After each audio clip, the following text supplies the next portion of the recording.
மழை நீர் வடிகால் அடைப்பு கண்டுகொள்ளாத திமுக கவுன்சிலர், துர்நாற்றத்தால் அவதிப்படும் மக்கள். சென்னை மாநகராட்சி 195வது வார்டு துரைப்பாக்கம் மேட்டுக்குப்பம் பகுதி விஜிபி நகர் மற்றும் அதன் சுற்றுவட்டார பகுதியில் மழை நீர் வடிகால் வாய் அடைப்பு ஏற்பட்டு துர்நாற்றத்தால் மக்கள் அவதிப்பட்டு வருவதை கண்டுகொள்ளாத 195வது வார்டு திமுக கவுன்சிலர் ஏகாம்பரம்தான் உண்டுதான் வேலை உண்டு ரியல் எஸ்டேட் தொழில் பார்த்துக் கொண்டு பறந்து விடுகிறாராம்.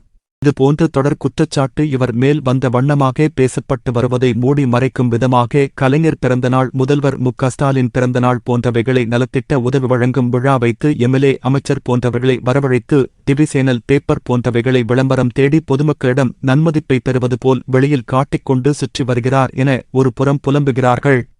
பொதுமக்கள் மழை நீர் வடிகால் குறித்து பலமுறை கோரிக்கை வைத்தும் எந்த ஒரு நடவடிக்கை மேற்கொள்ளாத கவுன்சிலர், ஆனால் பொதுமக்கள் மட்டும் துர்நாற்றத்தால் பாதிக்கப்பட்ட வரவேண்டும். கவுன்சிலர் வீட்டில் முன்னால் இது போன்ற பிரச்சனைகள் இருந்தால் அப்படியே விடுவார்களா என கேள்விக்குறி எழுப்புகின்றன.